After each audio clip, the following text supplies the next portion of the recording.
The war begins, hook and suspense. The galaxy was in turmoil. The once thriving human colonies were now under constant attack from a mysterious alien race known as the Volkari. No one had seen them coming. They appeared out of nowhere, with their sleek, black warships that seemed to swallow the stars. In a matter of days, they had swept through several star systems, and Earth's defenses were helpless against their overwhelming power. The humans, once proud and confident, now faced the unthinkable, an unstoppable force that seemed to crush everything in its path. No one had ever seen anything like it before. The Volkari's technology was far more advanced than anything humans had ever developed. Their ships moved faster, their weapons destroyed entire cities with a single shot, and their shields were invulnerable to human weapons.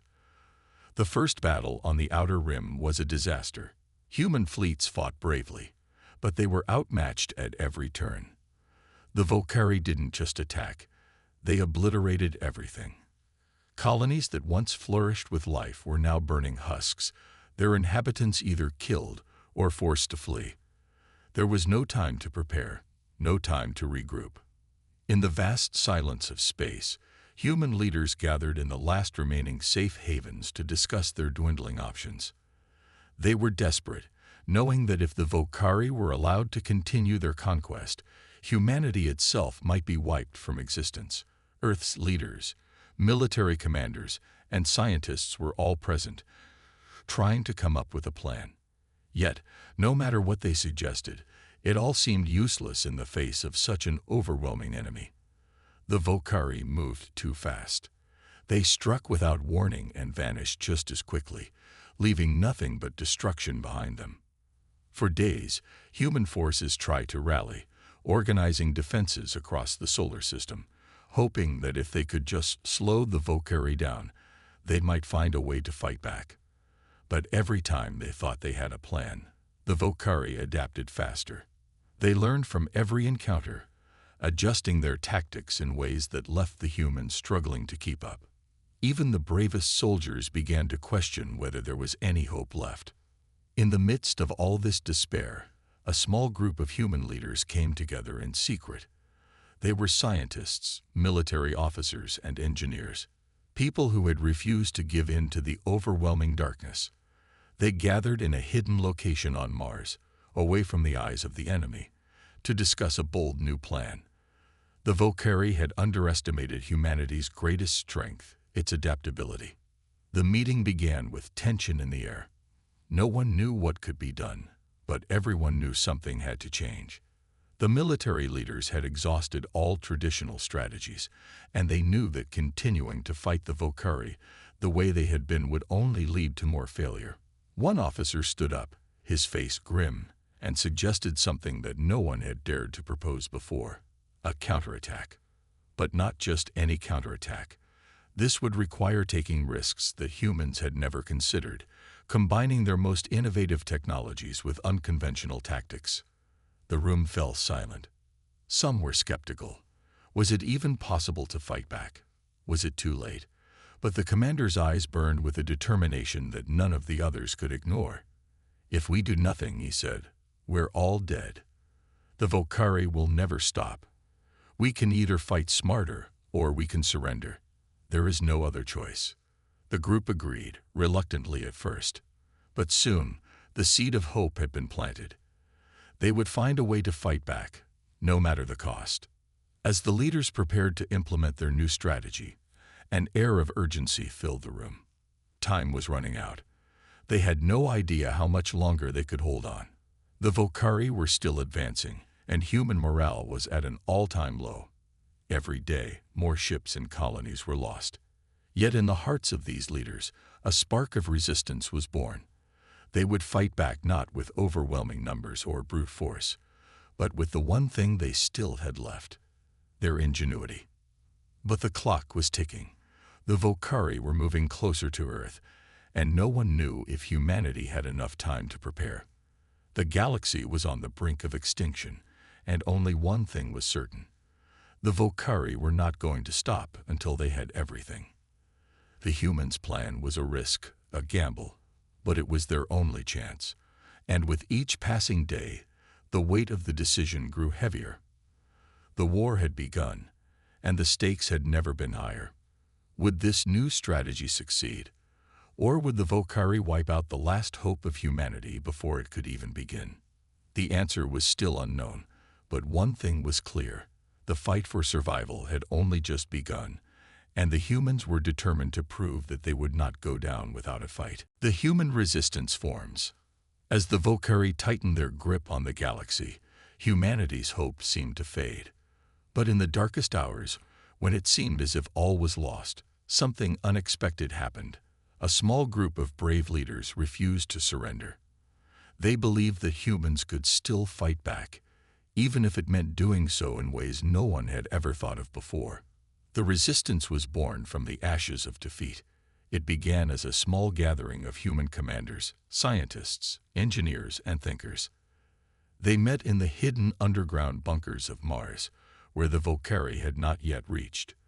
These were the best minds humanity had to offer, all united by one common goal: to save their people from the unstoppable alien invaders. There was no longer time for conventional methods. The human race was fighting a war they could not win using the same strategies that had failed them in the past. The Volcari had an advantage: unmatched firepower, faster ships, and impenetrable shields. But the humans had something the Volcari did not: ingenuity. And the resistance knew that they had to use their brains instead of just their brawn to have any chance of survival. The plan was risky and ambitious, involving the combination of human and alien technologies. While the Volcari had superior ships and weapons, they were not invincible. The humans had studied the few pieces of Volcari technology that had been captured during previous skirmishes, and it became clear: the Volcari were powerful, but they weren't perfect. There were flaws in their design, weaknesses that could be exploited. To make the plan work, they would need the best minds working together. Engineers, scientists, and technicians from all over the human colonies began to design weapons and defenses that had never been seen before. The first project was a new type of ship, faster, more agile, and equipped with weapons that could bypass the Volcari's powerful shields. It was no easy task, but the team was determined. They knew that their survival depended on the success of this new ship. At the same time, military leaders began organizing a small but highly trained army. They understood that the war would not be won with firepower alone. They would need stealth, strategy, and coordination. The resistance needed soldiers who were ready to fight not only with weapons, but with their minds. The new recruits were given the best training humanity could provide, preparing them for missions that would push them to their limits. But even with all this preparation, the humans knew they would face another serious challenge. The Volcari were not just conquerors, they were hunters. They could track any signal, infiltrate any system, and neutralize any threat. It was only a matter of time before they realized the humans were organizing a counteroffensive. The resistance was forced to stay hidden. They had no choice but to move in the shadows, launching small skirmishes and raids against Volcari outposts, hoping to stay under the radar for as long as possible. It was a risky strategy, but it worked. Each small victory was a signal that the humans were still capable of fighting back, and each success brought them one step closer to launching their final full-scale attack. As the days passed, the resistance grew stronger. News of their efforts spread, and more humans joined the cause. The galaxy's remaining allies, other alien species who had suffered under Volcari rule, began to lend their support. The idea of humans fighting back, refusing to bow to an unstoppable force, gave everyone hope. But just as humanity began to believe that they might have a chance, the Volcari struck again. This time, they came in full force, sending a massive fleet to destroy the human resistance once and for all. The humans had been hoping to remain unnoticed for a little longer, but now they had no choice but to fight. In a daring move, the resistance made a bold decision. They would take the fight to the Volcari. Using their newly designed ships and weapons, the first large-scale counterattack was launched. The resistance fought with everything they had, knowing that if they failed, humanity's future would be sealed. The battle was fierce. The humans, outnumbered and outgunned, fought with desperation and courage. And just when it seemed as though they would be crushed, something extraordinary happened. The new weapons worked. The ships that had once seemed impossible to build began to tear through the Volcari fleet, breaching their shields and inflicting damage that no one thought possible. For the first time in the war, the Volcari seemed vulnerable. The Resistance's victory, though small, was monumental. It was a message to the galaxy. Humanity was not dead. It was not defeated. The humans had shown that they could win, even when everything seemed lost. The war was far from over, but now, for the first time, there was hope. And with that hope, the Resistance knew that they would continue to fight. No matter the cost, no matter the challenge. The humans had changed the game. The war had just begun, and they were ready to finish it. The first major victory. The small but significant victory against the Volcari fleet had sparked a renewed sense of hope among humanity. The human resistance, which had once seemed like a small and fragile force, was now becoming a symbol of defiance. Word of their first success spread quickly, not just among the human colonies, but to the alien species that had been crushed by the Volcari as well. For the first time since the war began, the Volcari were no longer seen as invincible. Emboldened by their success, the Resistance leaders knew they had to build on this momentum. They couldn't afford to stop now.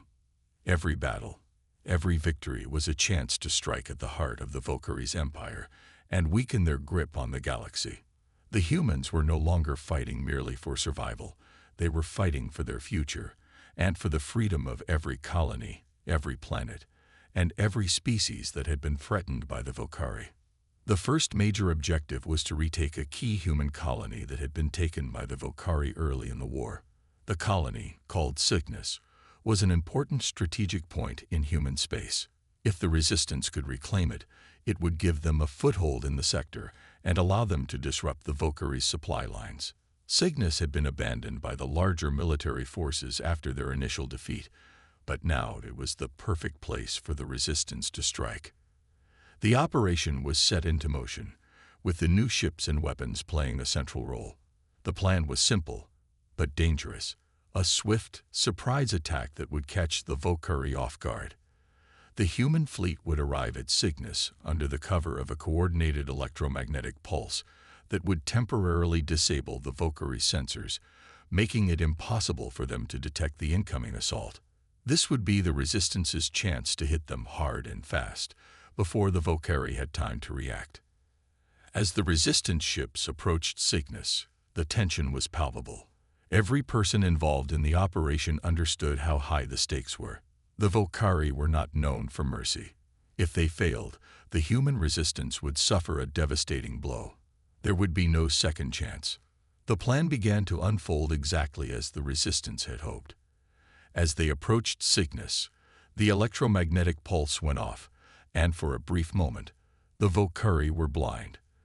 The humans had calculated everything to perfection. The pulse would give them a small window of time in which they could strike. It was now or never. The human fleet descended on Cygnus with relentless precision. Their ships, fast and agile, dodged the Volcari's heavy fire and unleashed devastating attacks on the enemy. The Volcari, caught by surprise, scrambled to regroup and defend their position, but it was too late. The humans had already breached their defenses. With their new weapons, the Resistance was able to punch through the Volcari's shields, causing massive damage to their ships. The Volcari's once impenetrable forces were now vulnerable. The battle raged on, but the humans were winning. Slowly, steadily, they pushed the Volcari forces back, taking control of key positions on the planet's surface. The Volcari tried to regroup and counterattack, but they were no match for the human speed and ingenuity. For the first time since the war began, the Volcari were on the defensive. And then the unthinkable happened. As the Resistance forces began to secure their victory, they discovered something hidden deep within Cygnus. It was a Volcari command center, a highly classified facility where they were developing new, more powerful weapons. If the humans could destroy this facility, It would set the Valkyrie back by months, if not years. The decision was made to launch a final, desperate assault. The facility was heavily guarded, and the risks were enormous. But the humans knew that if they succeeded, the war could take a decisive turn in their favor. The attack was swift and brutal. Resistance soldiers fought their way through wave after wave of Valkyrie defenders, eventually reaching the heart of the command center. And with one final, well-placed strike, the facility was destroyed. As the explosion echoed through Cygnus, the Valkyrie forces retreated, their morale shattered. The humans had succeeded. The facility was gone, their precious new weapon research destroyed. The Valkyrie had suffered a blow they had not anticipated, and for the first time, it was the humans who held the upper hand. The victory at Cygnus was a turning point. It was more than just a strategic win. It was a symbol of humanity's resilience and ingenuity. The humans had proven that they could not only survive against the Valkyrie, but they could also defeat them. The resistance had taken the first major step toward turning the tide of the war. The battle for Cygnus would go down in history as a shining example of human courage. But even as they celebrated their success, the resistance knew that the war was far from over. The Valkyrie would regroup, they would retaliate, and the struggle would continue. But now, humanity knew they had the power to fight back, and that was more than they had ever dared to hope for. The Valkyrie's retaliation, the victory at Cygnus, had sparked a fire of hope across the galaxy. Humanity had proved that the Valkyrie were not unbeatable, that their empire could be challenged. News of the humans' success spread quickly, bringing new strength to the resistance. But with that victory came a dangerous consequence. The Valkyrie were not a race that took defeat lightly. Weeks after the battle for Cygnus, the Valkyrie forces began to regroup. Intelligence reports suggested that they were preparing for something massive, a retaliatory strike that would crush the human resistance once and for all. The Valkyrie were known for their ruthlessness, and if they decided to counterattack, humanity's newfound hope could be extinguished in a flash. The humans had won a crucial victory, but they knew that the Valkyrie would not let that go unpunished. The Valkyrie High Command, furious at the loss of their command center and the destruction of their new weapon research, had sworn to make an example out of humanity. The question was not if the Valkyrie would retaliate, it was when, and how devastating it would be. A few days after the victory at Cygnus, the answer came. A massive fleet of Valkyrie warships appeared in human space, moving toward Earth's capital with alarming speed. The humans had expected it, but they had hoped for more time to prepare. Earth's defenses, already stretched thin from previous battles, were not enough to stop this new onslaught. The Valkyrie fleet was overwhelming, their numbers far superior to anything humanity had faced before. This was not just a strike at a colony. It was a full-scale invasion aimed at wiping out the heart of human resistance. As the Valkyrie fleet closed in, the human leadership scrambled to organize a defense. Earth's military had been preparing for a defensive battle, but nothing could have prepared them for the sheer force of the Valkyrie fleet. The first wave of attack came without warning. Valkyrie warships unleashed devastating barrages of energy weapons, cutting through Earth's outer defenses like a hot knife through butter. The sky was ablaze with the light of explosions as the first wave of human ships scrambled to respond. But they were outnumbered, outgunned, and outmaneuvered. The human forces fought valiantly, but the Valkyrie were relentless. They had learned from their previous mistakes and adjusted their tactics. This time, the Valkyrie launched coordinated strikes from all directions, attacking not just the military but the civilian infrastructure as well. Major cities across the planet were hit, causing chaos and panic. The once proud capital was now in flames. The Valkyrie were sending a clear message: no one could defy them. Humanity's leaders watched in horror as Earth's defenses began to collapse. The resistance had no choice but to fall back, taking refuge in underground bunkers and hidden outposts scattered across the planet. The Valkyrie's reach was vast, and their strike was precise. Even with their best efforts, the humans struggled to keep up. As the Volcari moved closer to Earth's capital, it seemed like humanity had run out of options. But even in the face of overwhelming odds, the human spirit was not so easily broken. The leaders of the resistance met in secret once again, knowing that they had only one chance to survive. The Volcari had underestimated them once, and they could do so again. The humans couldn't rely on traditional tactics. They had to use something the Volcari had never seen before. Their best chance for survival now lay in an unpredictable, high-risk move.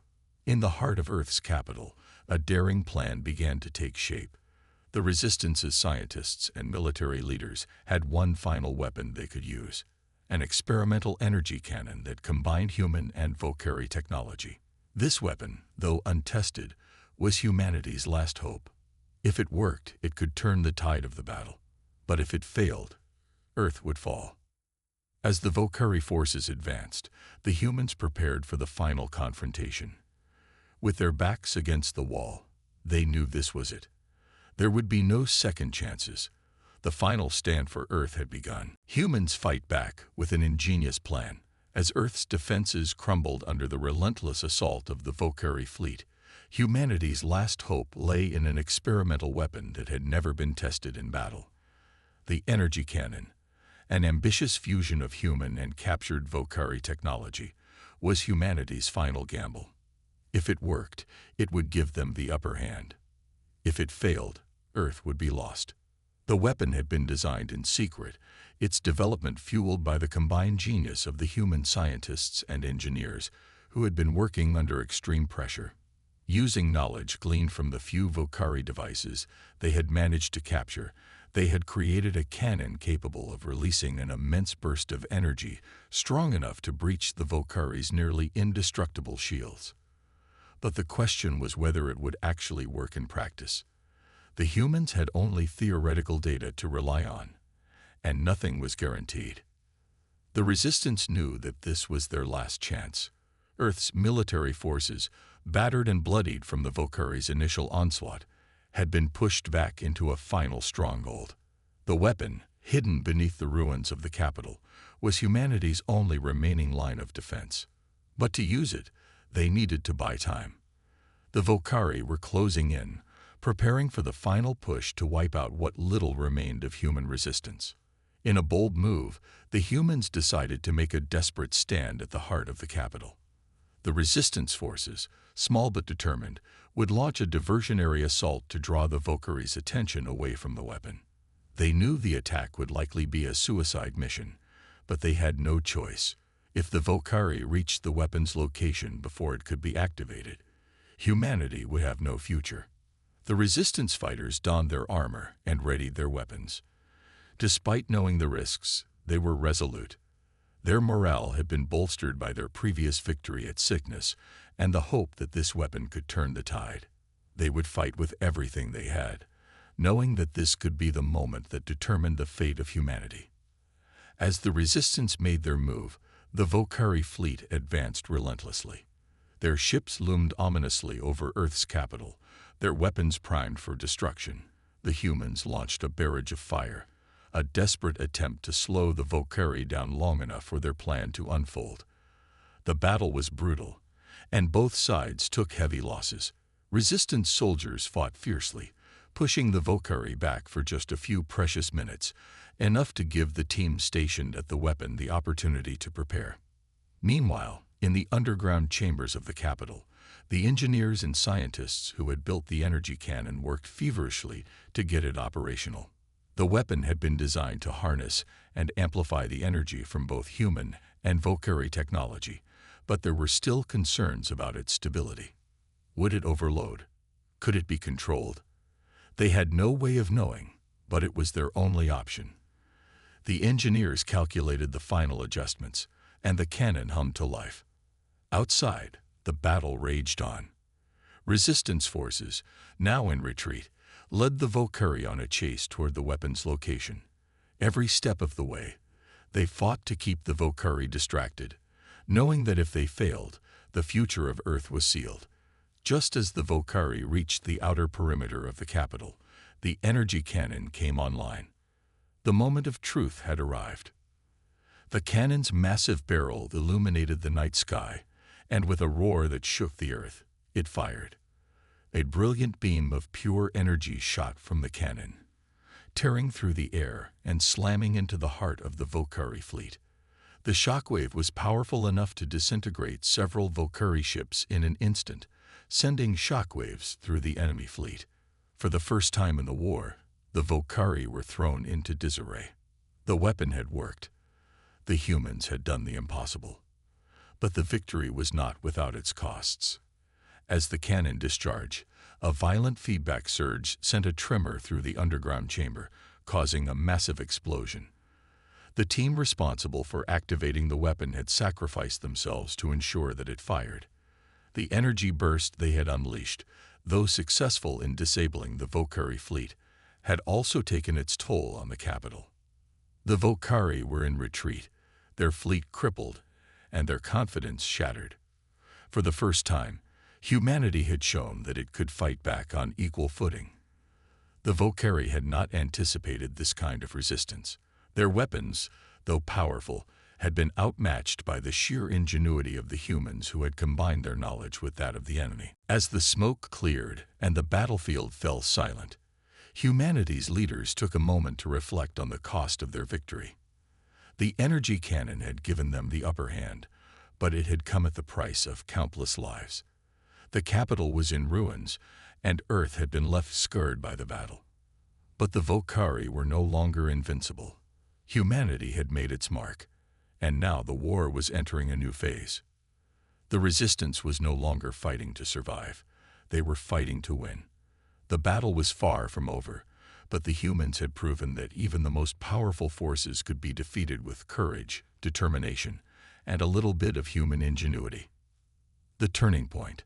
The humans had done the unthinkable. The energy cannon, a last-ditch effort to save Earth, had crippled the Volkari fleet, sending them into retreat. It was a monumental victory, one that no one had believed possible just days before. But as the smoke cleared and the devastation from the battle settled in, the resistance knew that their work was far from done.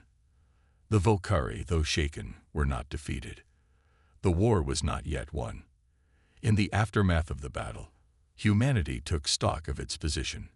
Earth had been severely damaged, the capital reduced to ruins, and many lives were lost in the fight. The energy cannon, while successful, had also taken its toll on the planet's infrastructure. But there was no time to mourn. The Volkari were retreating, but they would soon regroup and return with even more force. It was clear now. The next phase of the war would be decisive. With the Volkari fleet scattered and their power weakened, the human resistance launched a series of smaller strikes across Volkari Hill territories. They knew that now, more than ever, was the time to strike while the enemy was recovering. The resistance, emboldened by their success, took back key colonies, one by one. Each victory was a signal that humanity was not only capable of fighting back, but of winning. For the first time, the Volkari were forced to adjust. They had underestimated humanity's resolve and adaptability. Their high command began to rethink their strategies, deploying more forces to secure the remaining key positions across the galaxy. But it was clear that the Volkari were not prepared for the human approach. Every skirmish, every battle, was harder for them than they had anticipated. In the heart of the human resistance, plans began to take shape for the ultimate strike, a direct assault on the Volkari homeworld.